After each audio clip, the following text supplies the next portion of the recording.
Sa mga nabitin sa Record of Ragnarok manga, huwag kayong mag-alala, sapagkat dito sa manga ni Lubo ay patuloy ang napakatinding bakbakan, kung saan magkakasabay na lulusob ang mga kalaban ni Lubo. Isang epikong bakbakan na hindi mo dapat palampasin. Alam kong kanina ka pa naghihintay kaya Teren at simulan na natin. What's up mga Koops, Manga Moto nagbabalik. The Legend of Lubo, Kabanata 13. The Destruction of a Person Who Faces the Dragon. Konting recap lang po muna tayo sa nakaraang kabanata. Sa isang iglap gamit ang isang kamay, hawak ni Lubo ang ulo ni EA at binali niya ito. Hindi lang yan, mga Koops, dahil pati ang Kegay Steel na nakabalot sa kanyang katawan ay nasira rin niya ng walang kahirap-hirap. Isa itong patunay kung gaano kalakas ang Flying General, napakaangas naman talaga. Sa pagpapatuloy ng kabanata, pagkatodes ni EA sa kamay ni Lubo, biglang napatahimik ang mga kasama nito. Hindi nakapagsalita si Dong Suo at tila ba napaisip ito ng malalim. Nagulantang ang lahat sa kanilang nasaksihan, sa isang iglap ay patay agad si EA. Problemado ang grupo ni Dong Suo sa pagkawala ni EA at ayon sa kanyang mga kasama, naging reckless, impulsive, at in-underestimate umano ni EA ang Flying General. Sa kabilang banda, wala namang pake si Nergal sa kanyang kasamang nasawi dahil ang importante lang sa kanya ay ang buto ni Lubo. Kalangya ka talaga, Nergal. Nanatiling tahimik lang ang Demon God habang tinatitigan ang isa sa 6 na bato sa kanyang kwintas at nasambit ang pangalan ni EA. Dito na napagdesisyonan ni Dong Suo na lumaban subalit mabilis siyang pinigilan.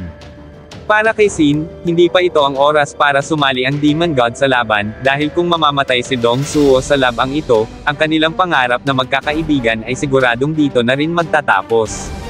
Muling pinaalala ni Sin sa kanyang kaibigan ang kanilang pangako na gagawin siyang hari ng buong mundo. Babalik ang eksena sa naputol na laban at naghanda na silang 5 na tapusin ang Flying General. Nakangiting nakatingin lang si Lubo sa kanilang lahat nang biglang sumigaw ito ng lapit, wala talagang takot ang Flying General mga Koops. Nainsulto naman si Ishtar sa ginawa ni Lubo dahil wala naman itong sandata at may mga sugat pa, ngunit may kumpiyansa pa rin itong harapin silang lahat.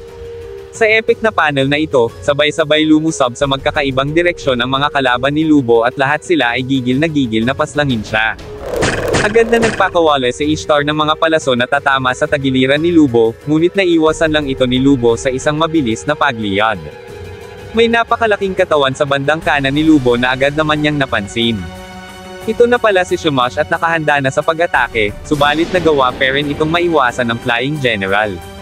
Makikitang hinanda ni Lubo ang kanyang katawan sa isang counter-attack at biglang nagpalipad ito ng isang napakalakas na sipa na siyang bumasag sa panga ni Shamash.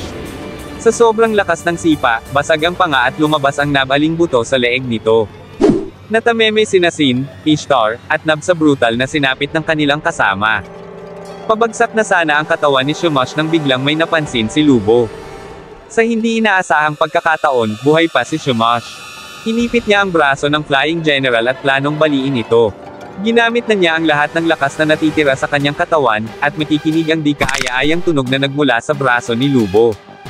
Hindi makapaniwala ang Flying General na makapagbibigay pa ng pinsala sa kanya si Shamash kahit nabali na ang buto sa leeg nito.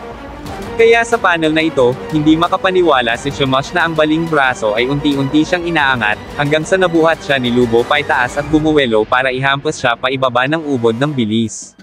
Lumagundong sa buong paligid ang napakalakas na paghampas ni Lubo sa katawan ni Shamash, sinigurado niyang sa pagkakataong ito ay todes na talaga. Sa di kalayuan, may mga kumikinang napapalapit sa direksyon ng Flying General. Hindi talaga nila hahayaang makapagpahinga ito. Ang mga kumikinang napapalapit ay ang sandata na pala mismo ni Nergal at tinawag na niya si Sin. Sabay silang aatake dahil alam nila na ito na ang tamang pagkakataon upang sumalakay. Bumubulusok si Sin papalapit, subalit hindi pa man nakakalapit masyado ay napansin na ni Lubo ang kanilang atake. Subalit masyado na itong malapit sa kanya. Ginamit na pansalag ng Flying General ang kanyang mga braso, subalit tumama sa kanyang katawan ang ilan sa mga atake ni Nergal. Ngunit sa hindi malamang dahilan, nagtaka sina Sin at Nergal kung bakit hindi ito inilaga ni Lubo. Bagkus ay sinalo na para bang gusto niyang lumapit sila sa kanya. Sa huling panel ng kabanata, makikita ang Flying General na nakangiti sa nakakalokong paraan, na naging dahilan ng biglang pagtigil ng pag-atake ni Nergal at Sin, dito na nagtapos ang kabanata. Sa mga nagtataka po kung bakit tinawag ni Sin na, si Dong Suo, ang dahilan po nito ay yan po ang pinakaunang pagkakakilanlan kay Dong Suo. Nakilala po siyang the God of Sky sa kanyang kabataan at sa kanyang pagtanda ay napalitan ito bilang Demon God Dong Suo. At sa mga napaisip kung ano ba ang nasabi ni Shamash na namusan, ang ibig sabihin po nito ay God Save Me. Nasabi niya ito bago siya matodas. Ngayon balikan natin ang mga mahalagang nangyari sa kabanata mga Kops. Nagkaroon ng pagkabahala sa grupo ni Dong Suo dahil sa pagkamatay ni EA, hindi nila akalain na sa isang kamay lang ni Lubo na kayanan nitong patayin si EA ng ganon-ganon lang. Handa pero naman silang lumaban, subalit ang isa nilang kasama na si Nergal ay mas interesado pa sa mga buto kaysa sa pagkamatay ng kanyang kasama. Sa sunod na panel, pinigilan ni Sin ang paglahok ni Dong Suo sa laban, dahil alam niya na kung mawawala ito, magiging wakas na rin ang kanilang pangarap na magkakaibigan. Napaka-importante nito dahil magsasakripisyo talaga silang anim matupad lamang ang kanilang pangarap na gawin hari ng buong mundo ang kanilang kaibigan na si Dong Suo, isang malalim na pagkakaibigan na dadalhin nila hanggang kabilang buhay. Ang laban naman ni Shamash kay Lubo ay nagbigay ng isang hindi inaasahang pagkakataon para ipakita ng Flying General ang kanyang lakas at kahusayan sa labanan. Sa simula, tila si Shamash ang may unang kalamangan dahil sa kanyang posisyon na nagbibigay ng pagkakataon na makapinsala kay Lubo. Gayunpaman, sa isang counter-attack ni Lubo, nasira ang panga ni Shamash at lumabas ang buto sa kanyang leeg. Ito'y nagpapakita ng husay ni Lubo sa pakikidigma. Sa kabila ng malubhang pinsala na tinanggap ni Shamash, patuloy siyang lumaban at nagawa pa nitong baliin ang braso ni Lubo bago siya tuluyang mawala. Ang sakripisyo ni Shamash ay nagbukas ng malaking oportunidad para sa kanyang mga kasama na makapagdulot ng malaking pinsala sa Flying General.